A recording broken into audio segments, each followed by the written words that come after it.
Hi, welcome to our channel where we share the most intriguing stories. When Brandon moved to a quiet mountain cabin to escape the chaos of city life, he expected peace. Instead, he found himself in a war with a ruthless HOA that would stop at nothing, even forging documents and faking judges to steal his land. This is how one man fought back. When I signed the papers on the old mountain house just outside Boone, I thought I was buying quiet. After years of noise in Charlotte, a divorce that felt like a demolition project, and endless deadlines in my architecture firm, I wanted nothing more than a place where I could breathe. The house had sat empty for years after its elderly owner passed away. It wasn't pretty in a magazine spread way, but it had thick pine beams, a deep porch with a view of the ridgeline, and enough space for me to start over. Best of all, it sat just beyond the invisible border of Sun Hollow Preserve, a manicured kingdom of identical homes run by an HOA with a reputation for chewing up its own residents. My realtor had practically tattooed "not an HOA" across the purchase agreement. The first week was blissfully ordinary. I hauled boxes out of my truck, patched some siding, cleaned out the fireplace, and set up my drafting table in the upstairs loft. A mountain stream gurgled a few yards behind the house, and at night I could hear nothing but crickets and my own footsteps on the wooden floors. The only sign of civilization was the fence line at the bottom of the drive, where Sun Hollow's pristine pavement ended and my rutted gravel lane began. It felt like a moat between my new life and theirs. Then a large cream-colored envelope appeared in my mailbox. The return address said Sun Hollow Preserve HOA.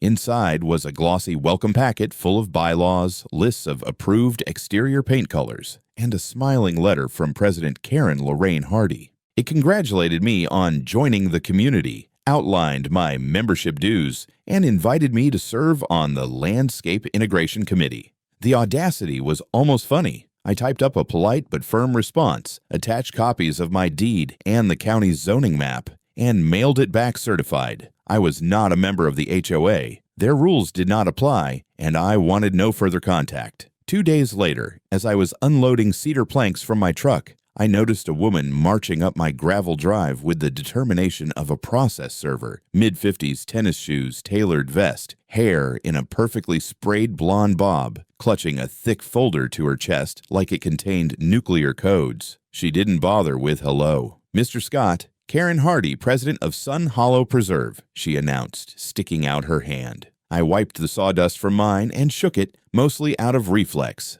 "I wanted to clear up a little mistake," she said sweetly. "There's an error in the county database. Your property is actually within our community boundaries. If you'll just sign this form, we can get you properly integrated and on the due schedule." I blinked. Integrated? She flipped open the folder to a pre-filled membership agreement with my name already typed in. "This will only take a moment," she chirped. I held up my phone and started recording. "Mrs. Hardy," I said, "this house is not in Sun Hollow Preserve. I have the deed, the map, and the closing documents to prove it. I'm not signing anything." Her smile twitched. "All homes in this area are subject to our rules. The database just hasn't caught up yet," she insisted. "You really don't want to start off on the wrong foot." I stayed calm. "There is no wrong foot. I'm not in your association. Please leave my property." She tilted her head, studying me the way a hawk studies a rabbit. "We'll see about that," she murmured, snapping the folder shut. As she walked back toward the fence line, she called over her shoulder, "You'll find it's easier to cooperate than resist." I watched her disappear down the hill, the gravel crunching under her designer sneakers, my phone still recording in my hand. For the first time since moving in, the silence of the mountains felt less like peace and more like a warning. It was 1:25 in the morning when my phone rang. Not buzzed, not pinged. A full volume, no mercy ringtone that ripped me from sleep like a slap to the skull. The screen glowed with a number I didn't recognize. Instinct told me to ignore it, but something in my gut made me tap answer and hold the phone to my ear. "Mr. Scott," a woman's voice said smoothly. "This is an automated compliance notification from Sun Hollow Preserve Homeowners Association. Due to repeated violations and failure to register as a community member, your residency has been terminated. You are hereby notified of eviction, effective immediately. Please vacate the premises by sunrise." Click. I stared at the phone like it might explode in my hand. The call lasted under 20 seconds. No callback option, no name attached, no logic. Evicted? I sat up, heart pounding, listening to the darkness. The house was silent but no longer peaceful. I checked the locks, turned on the porch light, and stood barefoot in the entryway, trying to process what the hell had just happened. I wasn't even part of the HOA. I couldn't be evicted by an organization that had no legal claim over me. Then I heard the gravel crunching outside. From the upstairs window, I spotted a black pickup truck idling at the base of my driveway. Its doors opened and 3 figures stepped out, wearing windbreakers with the Sun Hollow Preserve logo printed on the back. HOA patrol. That was actually a thing, apparently. They didn't come toward the house right away.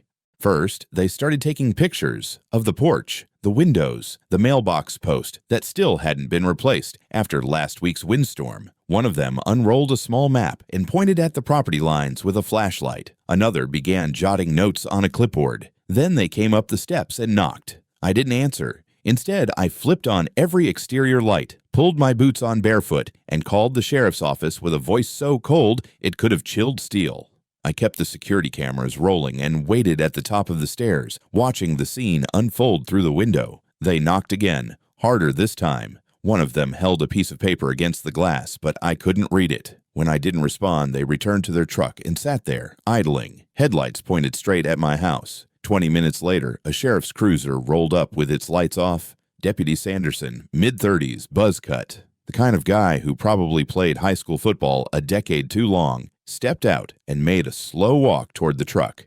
After a brief conversation, he motioned them to step aside, then came to my door. I met him on the porch, folder in hand.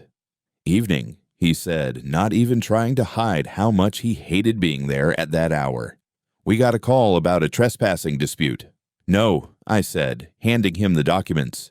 "You got a harassment complaint. I own this house outright. These people have no jurisdiction here. This is a private property outside HOA borders, confirmed by the county, confirmed by my deed." He took the folder, flipped through the paperwork, and nodded slowly. "You've got the county zoning overlay. Page 4, I said, highlighted in yellow. Lot 9B, not included in Sun Hollow's boundaries. They're trying to force membership after the fact." While he reviewed the map, a 4th figure emerged from the shadows. Karen. Still in her tennis shoes and vest, lips pressed thin, arms folded like she was posing for a statue of a dictator. "Officer," she said, "this man is in violation of Article 6, Section—" "He's not part of your HOA," Sanderson interrupted. "Not even close. You can't evict someone from property you don't control." Karen's jaw clenched. "That parcel was mistakenly omitted from the master plan. The oversight is being corrected. He's been notified." "You called in an eviction at 1 in the morning based on an HOA mistake?" the deputy asked, narrowing his eyes. "An administrative error," Karen corrected coldly. "But the board voted unanimously to proceed." "Well, the law voted unanimously that you can't enforce squat outside your jurisdiction," Sanderson said, handing me back my folder. "You want to press charges for trespassing?" "Official complaint, yes," I said. "And I'd like a written report." Karen bristled, then turned on her heel and stalked back to the truck, barking orders at her crew. As they pulled away, she rolled down the window and shouted, "You'll regret this, Mr. Scott. You're fighting your own neighbors." I watched them disappear into the trees, their headlights swallowed by the foggy darkness. For the first time since I bought this house, I wondered if I should have just rented a cabin in Tennessee and called it a day. Then I turned back inside, double-checked the locks, and set up the camera feed to auto-backup to cloud storage. Something told me this was going to get worse before it got better. The next morning, sunlight spilled across the porch like nothing had happened, but the sight waiting for me in the driveway made my stomach drop. My mailbox was gone. Not knocked over gone, completely removed, post and all, like someone had surgically extracted it from the ground. In its place, nailed to a 2x4 jammed into the dirt, was a fresh aluminum sign reading "Property of Sun Hollow Preserve HOA."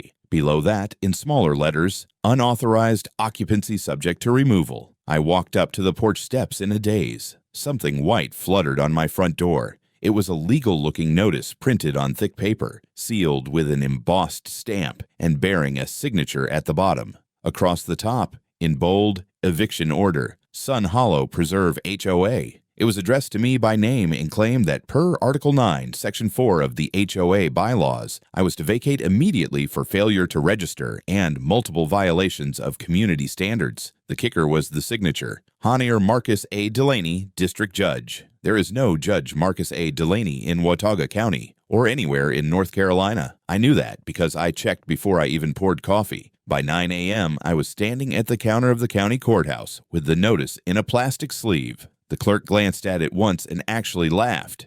"This isn't ours," she said, sliding it back across the counter. "We don't use HOA letterhead." Then she printed me a certified statement confirming that no eviction orders had been issued for my property. She even circled the non-existent judge's name. "Whoever forged this didn't even bother with a real signature," she said, shaking her head. I left with the statement tucked into my folder, my hands trembling, not from fear, but from adrenaline. This had gone from nuisance to criminal. I drove straight to the state attorney general's field office in Boone and filed a formal complaint for document forgery and attempted fraud, attaching photos, timestamps, and the sheriff's report from the night before. The investigator on duty, a lean man in a wrinkled blazer named Dorsey, took one look at the packet and said, "You've got yourself a case here."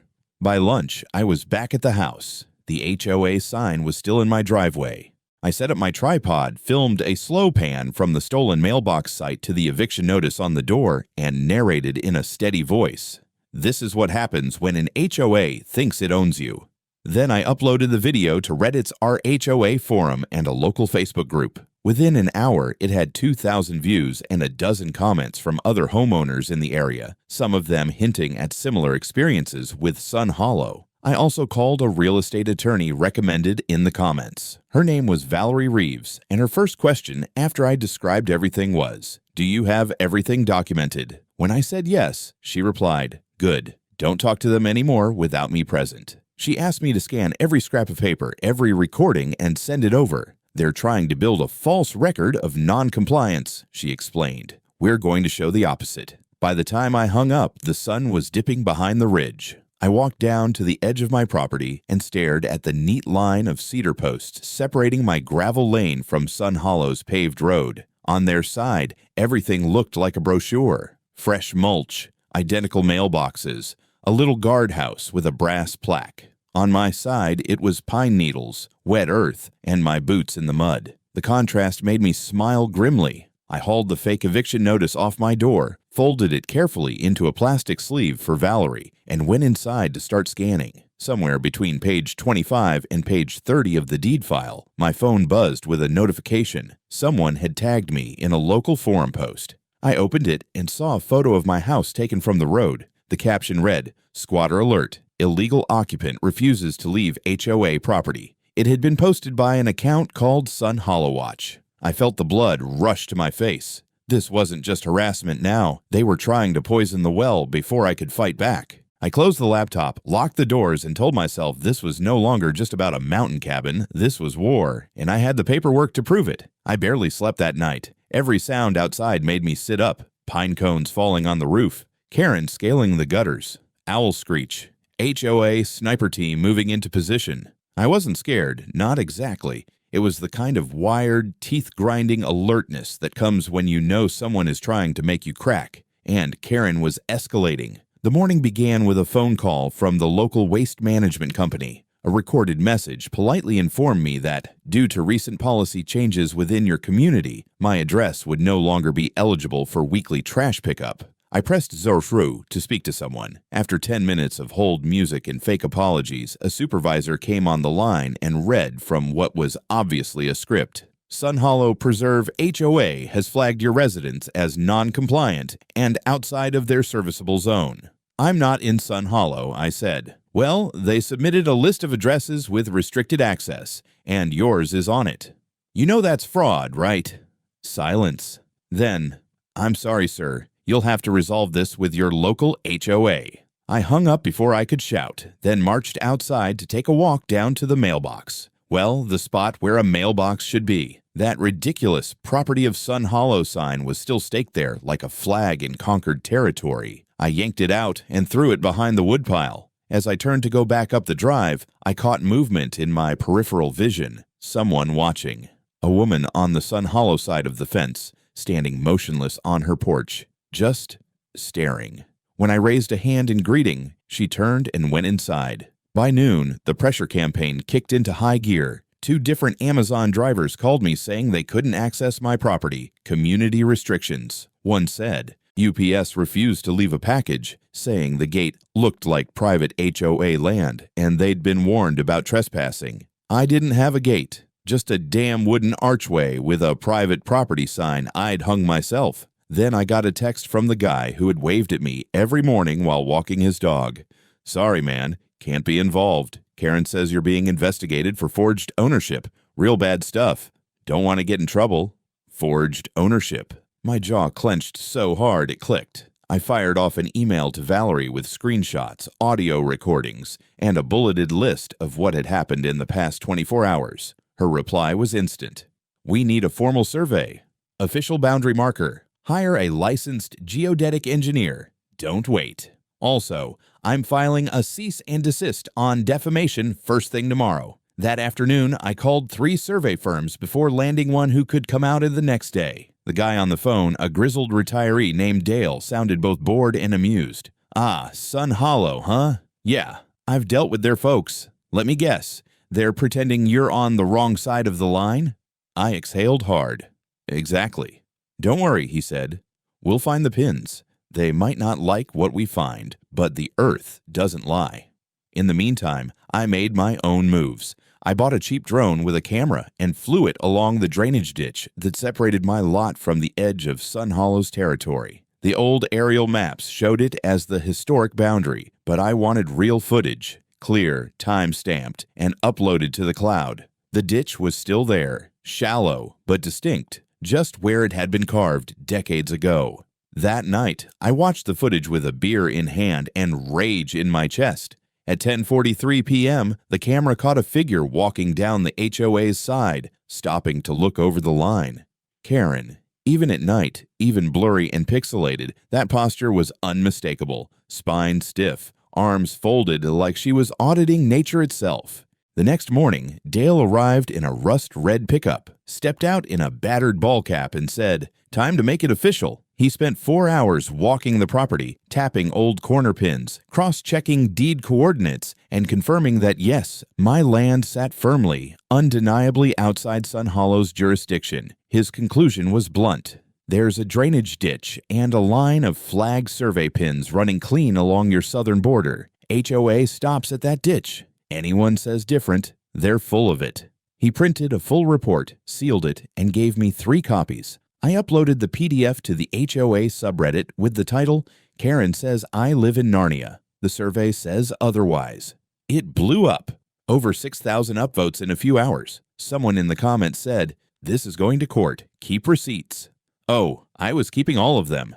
As I walked Dale to his truck, I noticed a flyer taped to the stop sign at the end of the road. Warning, non-compliant property. Possible legal action pending. Neighbors advised to avoid interaction. Sun Hollow's seal was stamped at the bottom. So was the HOA's legal contact. Except there was one problem. That lawyer disbarred 2 years ago for filing false property liens. By the end of that week, I had a thick folder on my desk labeled Sun Hollow War Crimes. Okay, fine. Just HOA nonsense. But the contents were damning enough to qualify. Between the drone footage, Dale's official survey, screenshots of the threatening flyers, and the audio recordings of that absurd 1:25 a.m. eviction call, I had enough material for a lawsuit. Or a documentary. Maybe both. Valerie, my attorney, took one look at the fake legal notice and nearly laughed. "Brandon, this seal is pixelated. And the signature, that judge retired in 2009. They didn't even spell his last name right." I was halfway between amusement and boiling fury. They're putting this crap in people's mailboxes and posting it on signs. She nodded, already opening a new document. We're going full scorched earth. Cease and desist, civil harassment restraining order, and I'm escalating to the state attorney general's office. This is organized fraud. We'll hit them under real estate code, criminal impersonation, and maybe even RICO if I get lucky. RICO. It's like the legal nuke. Leave that to me. By Friday afternoon, the official complaint had been filed. That night, I sat on my porch with a mug of coffee and watched 2 HOA volunteers, kids maybe high school age, walk up the road and tape another notice on my utility pole. I didn't say a word, just turned on the floodlight, let the camera record everything, and waved politely. They ran. The next day, the retaliation came fast and literal. Someone dumped 2 truckloads of jagged gravel across my driveway entrance. Not the smooth kind. This was landscaping-grade, sharp-edged basalt chunks that turned my entryway into a tire-shredding minefield. I nearly bottomed out just trying to get to the mailbox. When I called the County Road Maintenance Division to ask who had ordered the delivery, they said no permit had been filed. Then they asked me if I was part of Sun Hollow. I could almost hear the gears grinding in the clerk's brain when I said no. Oh, well, then I'm not sure what to tell you. Tell me who did it. We'd have to check the haul sheet. 2 days later, I got the copy. The order had been placed by SH Municipal Board, which didn't exist. The billing contact, a burner phone, and a fake P.O. box. I forwarded it all to Valerie, who responded with, "Oh, they are begging for a criminal suit now. This is tampering with access to property. Send me tire damage photos." But the most chilling move came next. One of my neighbors, an older guy named Curtis who used to chat with me about fishing and building code, stopped me at the edge of my property while I was trimming back some overgrown shrubs. He didn't look angry, just nervous, shifty. "Look," he said, "you're probably a good guy, but Karen told us you forged the deed, that the house technically belongs to Sun Hollow, and you're squatting while it's under litigation. Says there's an emergency claim to seize it." I blinked. Emergency claim? That's not a thing. He raised his hands. "I'm not saying I believe her. I'm just saying people are talking. If you've got kids or a family, I'd be careful, just in case." I didn't know what hit harder, the veiled threat, or the fact that Curtis clearly didn't think he was threatening me, just passing along a prophecy of HOA doom like a town crier.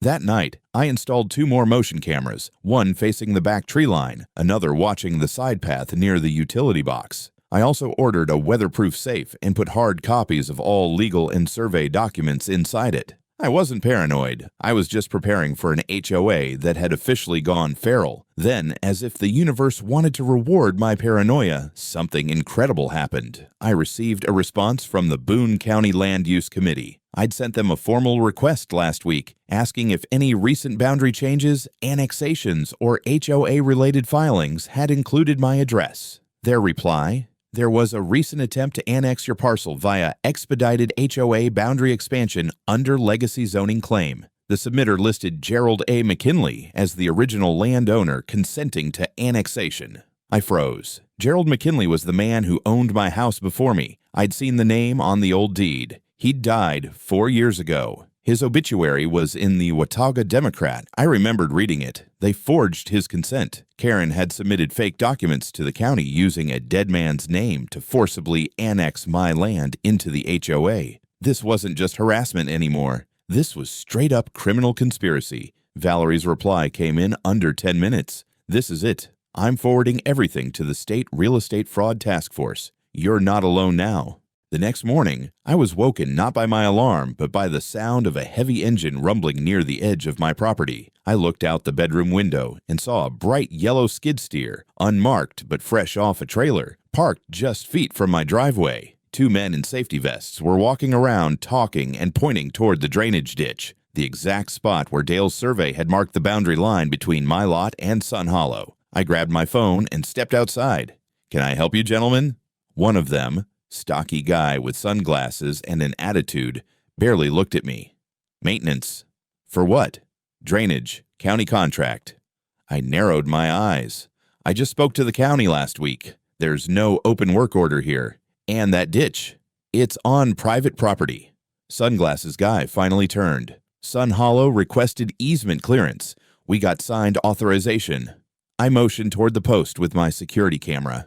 "Great. You can explain that to the sheriff. Don't move that bucket another inch." They didn't wait around. I had barely hung up with dispatch when they packed up and left, mumbling something about wrong map, but not before I got a clean shot of their license plate. That was the moment I realized Karen wasn't just using paper threats anymore. She was moving toward physical annexation, treating my land like hers, deploying crews, setting up a paper trail to fake legitimacy. That skid steer was probably step 1 in a slow campaign to develop my side of the line, so she could later say it had always been part of the HOA. Valerie took the footage and filed an emergency protective injunction, not just against Karen personally, but against Sun Hollow as a corporate entity. Meanwhile, I decided it was time to go public. I sent everything: the fake eviction call, the nighttime surveillance, the driveway sabotage, the forged county annexation documents, to a local news outlet in Boone. The story ran that Sunday under the headline, "Architect Fights Back After HOA Forges Documents to Steal His Property." It blew up. By Monday morning, I had reporters calling me nonstop, a Reddit post on our legal advice that hit front page, and 3 neighbors I hadn't heard from in months suddenly just wanting to check in. One of them, Rosa, was brave enough to admit the truth. "She tried this on me 3 years ago," she said quietly, glancing over her shoulder as if Karen could hear. "Said my lot was improperly filed and needed to be reintegrated. She came with maps, fake maps. I caved because I was alone." "You still have them?" I asked. Rosa nodded. "I'll get them to you, but promise you'll burn that place down. Legally, I mean." 2 days later, I had copies of Karen's past forged documents, not just mine, others. Multiple cases where she claimed parcels were in Sun Hollow jurisdiction when they weren't. Dead owners, ghost signatures, even a couple of lots that had changed hands under weird circumstances, suddenly sold by elderly folks, then flipped to preferred buyers, who turned out to be friends of Karen. The picture was starting to look much bigger than just my house. That's when I heard from the State Department of Justice. A man named Terrell Carter called me from the Real Estate Fraud Division. His tone was calm, professional, and incredibly serious. "We've reviewed the filings sent by your attorney. This may fall under criminal enterprise statutes, especially given the pattern of behavior and use of fraudulent instruments to acquire land.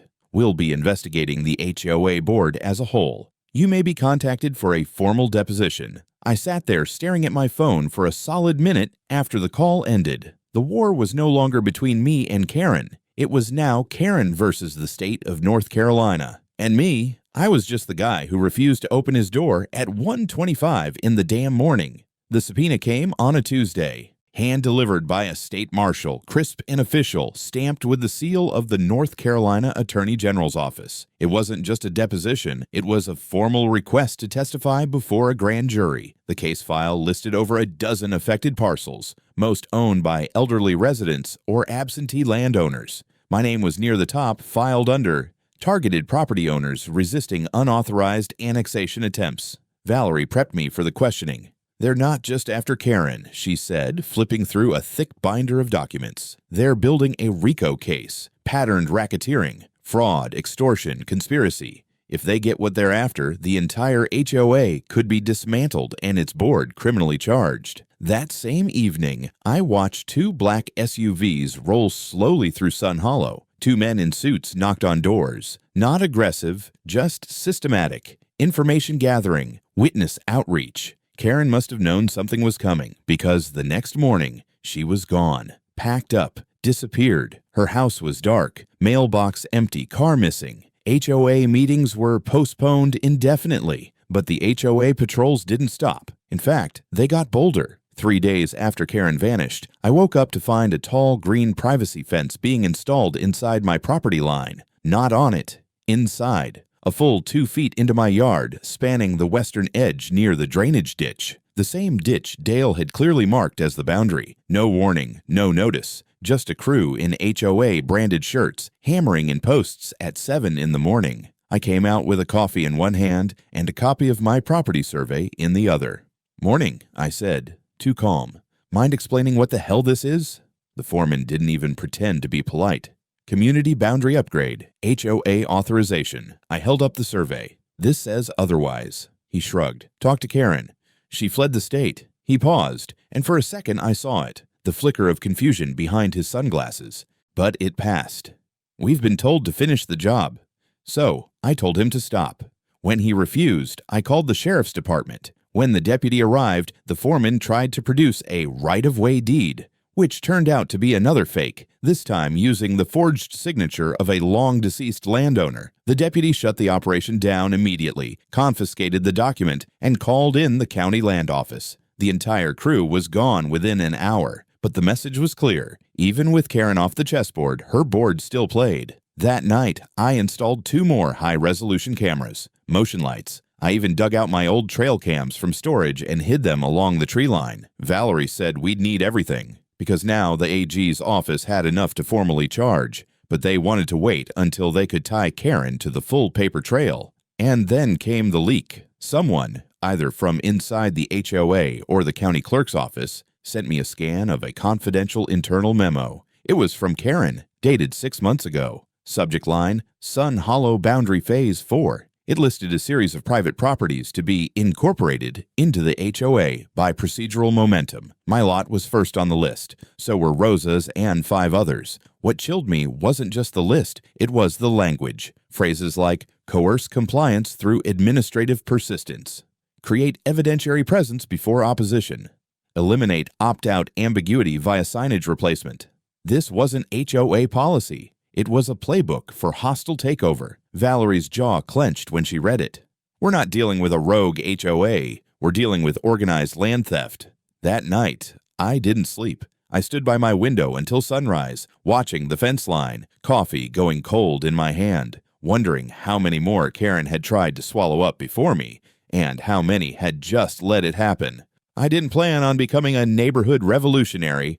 I just wanted a quiet place with a view of the valley, a house I could call mine without the shadow of committee bylaws looming over every shrub I planted or every wind chime I hung. But by the time the subpoenas landed, the HOA had turned my life into a siege. And now, with Karen off the grid and the Attorney General breathing down what was left of her operation, the stage was set for the last act. It began with a knock at my door. 2 weeks after the fence incident, a tall man in a gray blazer and state badge introduced himself as Marcus Bell, lead investigator from the Department of Justice's White-Collar Crimes Division. His tone was dry, but the folder he carried was anything but. He laid it open on my kitchen table, revealing a cluster of maps, overlays, cadastral images, and old deed scans, every one of them centered on Sun Hollow Preserve and the surrounding parcels. My house, Rosa's, a dozen others. What you're looking at, he said, tapping one map with a gloved finger,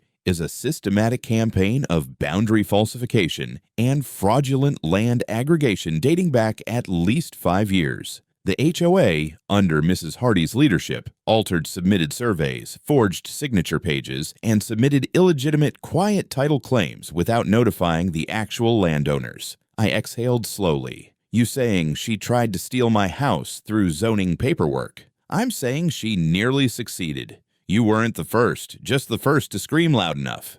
They had evidence, lots of it. Not just the fake eviction notice or the nighttime patrols, but recorded HOA meetings where Karen casually discussed absorbing non-compliant lots, emails between her and a rogue clerk in the county assessor's office, and even a bank account linking HOA dues to a private LLC she controlled. The fake deed with the dead man's signature, that was just the tip. She filed falsified documents with the state registrar, Bell continued. Dozens. Most were ignored because they were quietly withdrawn once challenged. But yours, she doubled down. And then he handed me the final piece, a printed email from Karen to her legal counsel dated 3 months before my purchase. It read, that hilltop parcel would be ideal for the recreation annex. No registered owner, no utilities. We'll assume quiet title jurisdiction and install signage. If contested, argue emergency administrative assumption. But she miscalculated, because I did have utilities. I did register the deed, and I wasn't going to be quiet. The grand jury convened that Friday. I testified for 3 hours.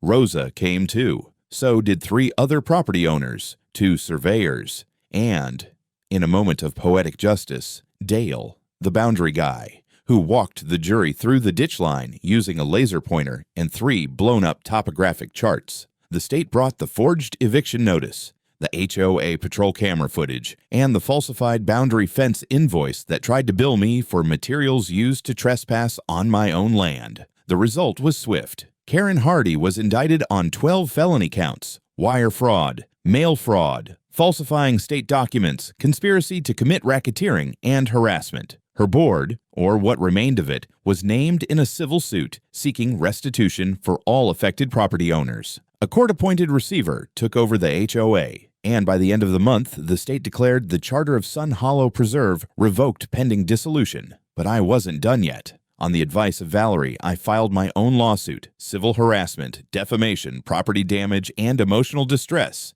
And I won.